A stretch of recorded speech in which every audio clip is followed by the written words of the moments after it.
to Grimscapes of Horror. My name is Grim, this is your new haven for all things horror movie related, and today I'm going to be going over this week's Little Wheels of Horrors. Now if you don't know, Little Wheels of Horrors is a new segment I'm trying where I spin a wheel full of 400 and more horror movies and horror franchises. I spin the wheel 5 times, and whatever 5 movies I land on I have to review, and then if I land on a franchise I'll be doing separate videos for those franchises. So I have 5 random movies that I'm going to be reviewing, and so let's get into the first one. And I'm going to be doing this from the worst movies of this week to the best. And starting off, I just really want to get this one out of the way because of how bad it truly was, and I'm not lying when I tell you it was just so painful to watch. That is The Requiem. The Requiem is a survival thriller and horror movie that stars Alicia Silverstone and follows Jalen and her husband Kyle as their vacation bungalow is swept away by a storm and is stranded at sea surrounded by shark-infested waters. And like I said, I'm going to make this short and brief as I didn't even finish this movie because of how painful it was to watch. The acting and dialogue combined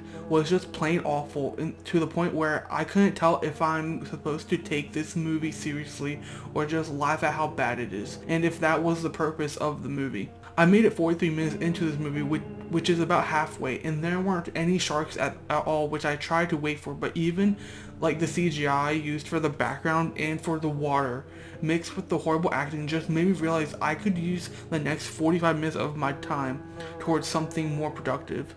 So I did, watching the other movies on this list. So with that in mind, I'm just giving this movie a flat out F because I wanted to keep watching it, but because of how bad it was, it was just so painful to watch. I did not know that Alicia Silverstone, I don't know if she has been a great actress.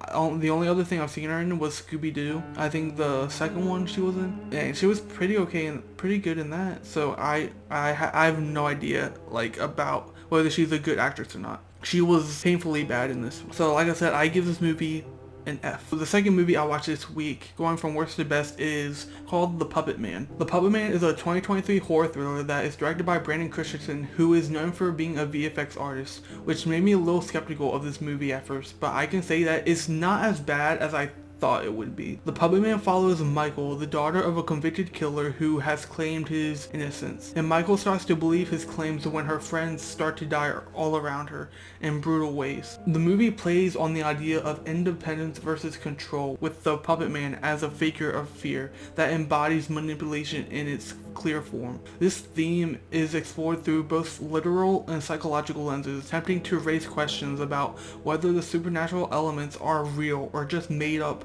from Michael's mind. The movie also touches on her trauma and guilt as she confronts her father, and also learns that this curse is connected to her in her past. The performances in this movie are better than I thought they'd be, but are still generic. Alison Gorsk, who plays Michael as the lead, brings a blend of vulnerability and also resilience, especially later in the movie when being controlled by this Puppet Man entity. Gorsk gives an unsettling blend of remorse, menace, and morale, adding layers to the character to keep you questioning her sincerity. Now getting into the direction of this movie, the premise and the key background context that explains why this is all happening, it all sounds interesting probably on paper or at face value, but it was just executed in a generic way without enhancing these ideas to their full potential, besides showing off some brutal and gnarly kills. The movie also doesn't dive deep enough into these characters to make you care whether they live or not, but instead focuses on how intense the kills are to create that sense of terror and to feel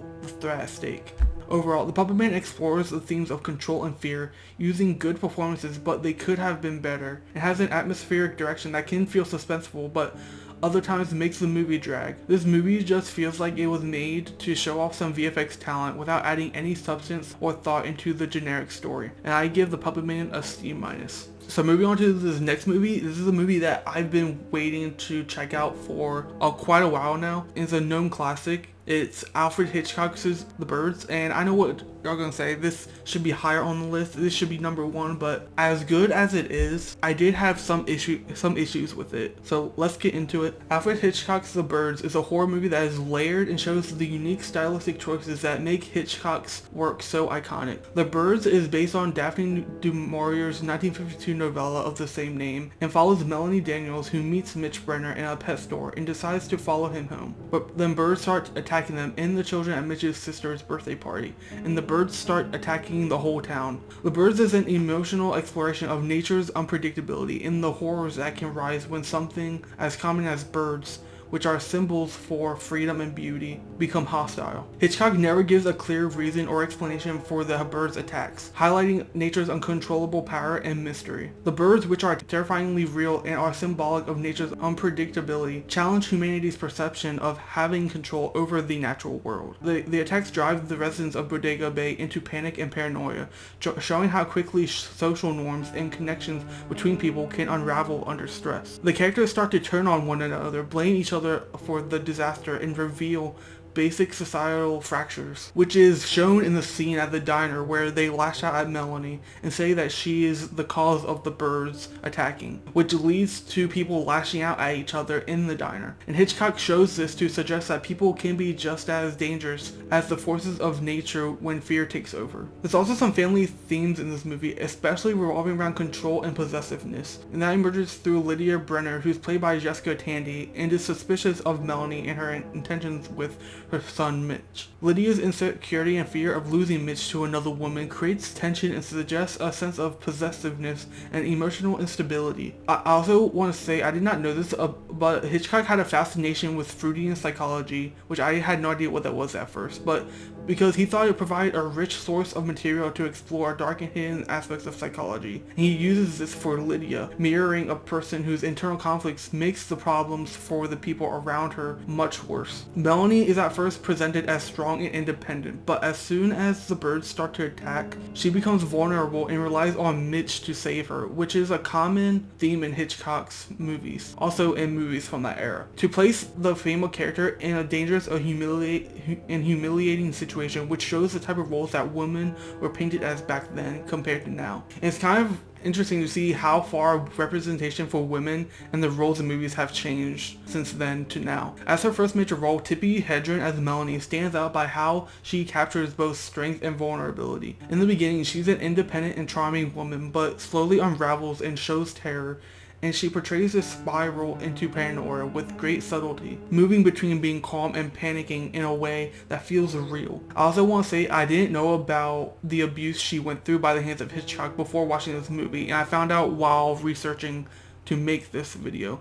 But now knowing what she went through, I have to say, it adds a level of intensity to her portrayal. It adds a level of intensity to her portrayal because of what she went through, and like the heavy subjects that are around that. Rod Taylor as Mitch is calm and comforting to Melanie's character. His portrayal of the protective and distant hero grounds the romantic subplot. Taylor also uses his steady presence to allow more dramatic elements, like the tension with his mother, to resonate with you without overshadowing the horror in the movie. Now going to the direction of the movie, Hitchcock's use of silence and pacing to build suspense is used to make some of the best scenes in this movie, using nothing but the sound of wings flapping or just straight tense silence, letting you feel the sense of impending dread. Close-ups of characters' faces, contrasting wide shots of swarming birds, and quick cuts that intensify the attacks all contribute to the sense of unpredictability and threat. The use of minor special effects and the blending of real birds with mechanical birds adds a layer of realism that makes the horror feel more believable in this movie. Hitchcock also chooses to leave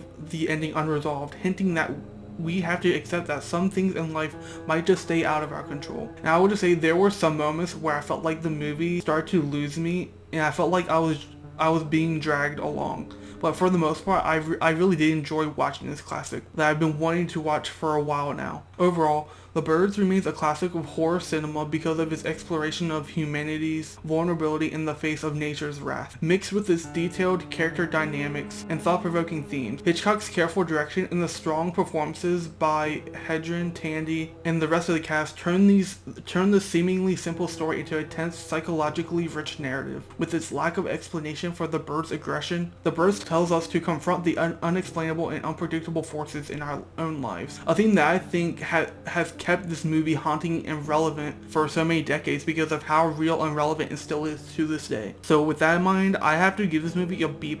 And the reason why it's a 7 out of 10 or B+ is because those moments of it dragging, where I just felt like it was losing me a little bit. Moving on to the fourth movie, this is one that I did not expect to like so much, but I was interested in it by its premise, and that is Butcher Baker Nightmare Maker. Butcher Baker Nightmare Maker, also known as Night Warning, is a 1981 psychological horror and thriller that stands out as an underrated cult classic. Directed by William Asher, Night Warning follows a 17-year-old orphan teenager who finds himself being dominated by his aunt, who's trying to keep him with her at all costs. This movie stands out for its genre bending that mixes horror, thriller, and family melodrama, and its handling of LGBTQ+ themes was just daring at the time, addressing societal prejudices and pushing boundaries in horror cinema. The movie's core themes revolve around Aunt Cheryl's obsessive control over her teenage nephew Billy, which drives her to extremes. Her fixation stems from this need for control and deep-seated personal trauma. This obsessive and affectionate love manifests in disturbing and violent ways, exploring the themes of possession and boundary crossing in family dynamics. Cheryl's sexual obsession with Billy is complex, hinting at repressed sexuality and unresolved desires. Her attempt to keep Billy isolated from the world reveals a possessive and almost romantic desire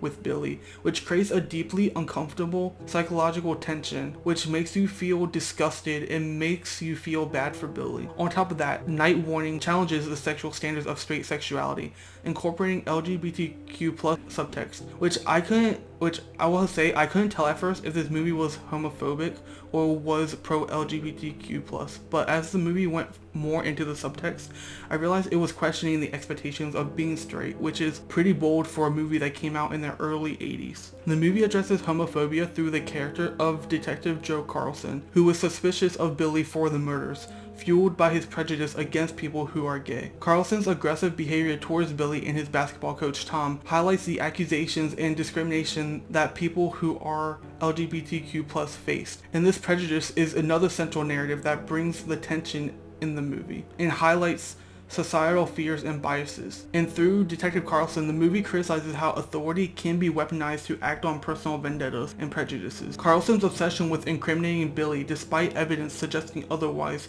shows how those in power can exploit their position to fulfill those personal vendettas or to spread these narratives and harmful biases, which was a growing critique for that era and is more than relevant now. Susan Tyrrell's performance as Aunt Cheryl brings an unhinged intensity to the character, making Cheryl both terrifying and tragically disturbing. Her performance reminds me of Mrs. Voorhees or like Nancy Loomis from Scream. That's what her performance kind of reminded me of, a little mix of both. Tyrell just embodies Cheryl's obsessive manic nature with an unsettling commitment that makes her performance remarkable and adds a disturbing sense of realism to her portrayal. Jimmy McNichol as Billy might honestly be my favorite final boy now besides Randy Meeks, as he is number one, as he delivers a solid performance as he portrays innocence and frustration as he deals with his aunt becoming more and more unstable throughout the movie, and he also deals with the detective's hateful hostility. He just captures the confusion and fear of a teenager trapped in a horrifying situation, bringing layers of depth to a victim role that could have just been straightforward. Bo Svensson as Detective Carlson brings a layered performance as the prejudiced detective, leaning into the stereotype of a villainous cop, bringing a sinister quality whose bigotry becomes the primary antagonistic force in Billy's life. Svensson's portrayal adds a realistic horror element that feels too familiar and personal. And now getting to the direction of this movie, William Asher, who directed the movie, is mostly known for his work on the show Bewitched, and his direction with this movie is smooth and purposeful, allowing the tension from the narrative and themes build, focusing on the dread and discomfort that comes from close and disgusting family relationships like the ones in this movie. Asher allows performances to be the focus, like Tyrell's performance as Cheryl, which gives the movie this character-driven depth that I really enjoyed and makes it stand out from other horror movies. And visually, Asher uses close-up scenes within the claustrophobic walls of Cheryl's house, symbolizing Billy's entrapment. His direction of Cheryl's descent into madness is subtle, making you feel scared of her but also show pity creativity for her to some degree. By focusing on the intense close-ups and tight frames, Asher highlights the themes of obsession and repression. Overall, Butcher Baker Nightmare Maker, or Night Warning, depends what you call it, is a standout for its bold themes and committed performances, as well as Asher's unique direction. It serves as an example of how horror can be used to explore complex psychological and societal issues, which makes it an everlasting piece of cult cinema that I will definitely watch again. And I give this movie an A-, and I did not expect to rate it this high. Like, I was surprised at how much I actually enjoyed this movie because of how deep and relatable it actually is. It's a movie from the 80s and it feels so relevant to today, which I really did enjoy about it. Like, you could really feel the personal connection with it, which I love in movies, when you can feel that emotional, personal, relatable connection to it that makes it feel grounded and real. And moving on to the fifth and the best movie of this week, we have Barbarian, which I have watched before, and it's one of my favorite horror movies from this decade so far. Barbarian is a horror thriller directed by Zach Kreger and follows a woman named Tess who's staying at an Airbnb that has been double booked with Keith, a stranger, but decides to spend the night anyways, and finds out there's a lot more to fear than just an unexpected house guest. The movie explores the complexities of trust, focusing more on the trust in strangers. Tess and Keith are forced to go through this awkward situation that requires trust in an unlikely and sketchy environment. This vulnerability rises in this unsettling situation, which brings out their instinctual reactions to fear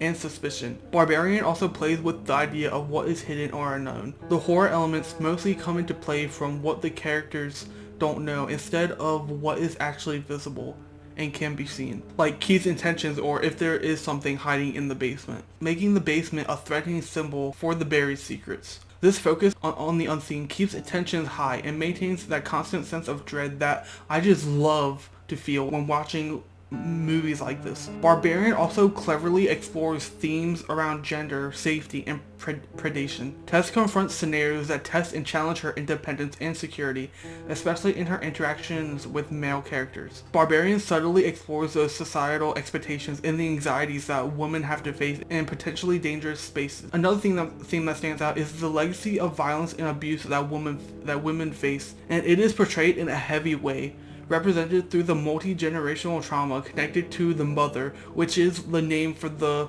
monstrous looking antagonist in this movie. This theme is felt throughout the movie and is handled with disturbing intensity, showing how cycles of abuse and neglect are created in horrific ways. The cast all delivers strong performances that elevate the suspense, starting with Georgina Campbell, who carries this movie. And she plays Tess, and she gives an empathetic and grounded portrayal. Georgina embodies a character who balances rational fear and the need to survive. Her performance makes Tess relatable and a complex person as she portrays Tess's subtle decisions in situations with the visible subtlety. Bill Skarsgård uses his natural, unsettling screen presence to mess with your expectations, as he is very good at playing both the dorky, charming sweetheart, but also the disturbing, sketchy antagonist, making you question his motives and adding to the sense of mystery in the movie. We then have Justin Long as AJ, who shapes the movie's tone in a clever and satisfying way and adds an unexpected layer to the movie, helping to make it feel a little lighthearted. Long's portrayal of a morally questionable character adds some dark humor to a story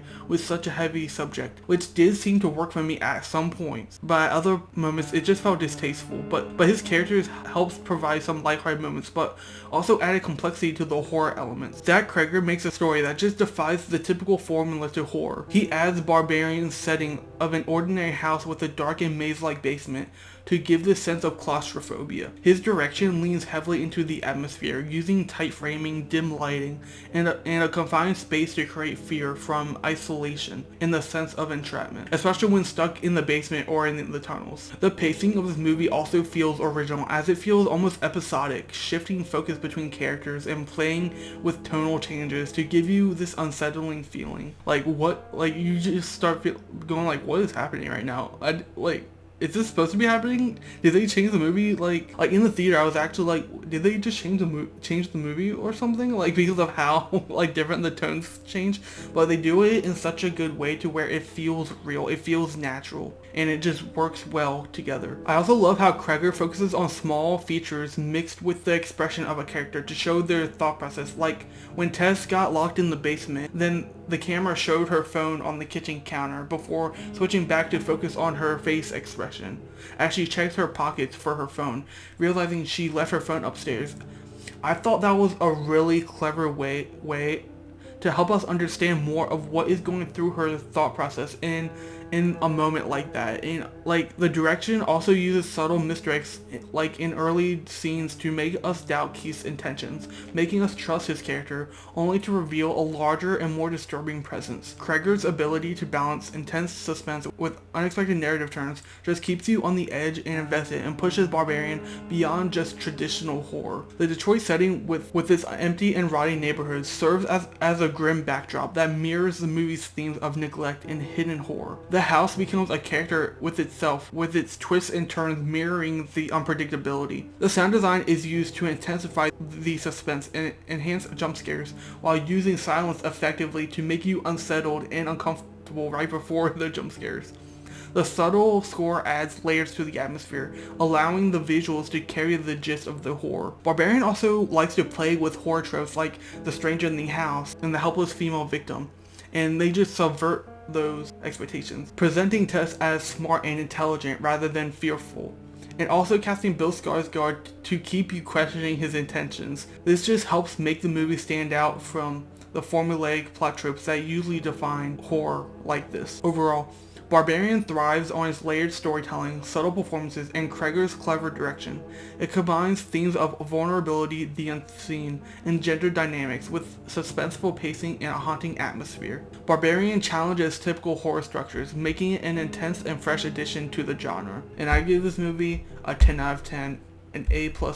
That is this week's Little Wheels of Horrors. I hope you did enjoy. If you did, please drop a like and subscribe if you are new and join the Grimpire, and turn post notifications on to get notified when I do post again, which is going to be next week. Actually, it should be earlier in the week because I plan to do the reviews of the Woman in Black franchise, and then after that I'll do Pretty Little Liars, and then after that you'll have to wait to find out what that is after Pretty Little Liars. But yeah, like I said, I hope y'all did enjoy. All my socials will be down in the description below. I'll have my Twitter down there, my Instagram, my Snapchat, my TikTok, and I also made a blue sky. What is it called? Blue Sky, I think it is. I made an account for Blue Sky Blue, and because Twitter is just a toxic place and I want to try and get out of that toxic place. If you make a Sky Blue account or you join Blue Sky, whatever it's called, you can add me. I'll have the link down below in the description there as well. And let me know some feedback. Let me know what I can do better, what you like that I'm doing right in these videos. I know there's a few things I still have to work on, but yeah, I would really like some feedback and some tips. Also, let me know what other movies you'd like to see me review. Do you want me to just stick with horror or try to go off and try to branch off into something else? Maybe some horror games? Well, I do have a gaming channel, but maybe I can just do them here since this is horror central. But yeah, I really like some feedback and some tips. Also, let me know what you thought about these movies down below as well. Did you like them? Did you not like them? I would really like to hear your thoughts down below. I also have links down below to where you can check these movies out for yourself. So if you're looking forward to checking out the Requin, the Puppetman, Barbarian, Night Warning, or Baker Butcher, Nightmare Maker, and The Birds, I'll have links to those down below, and check them out right now.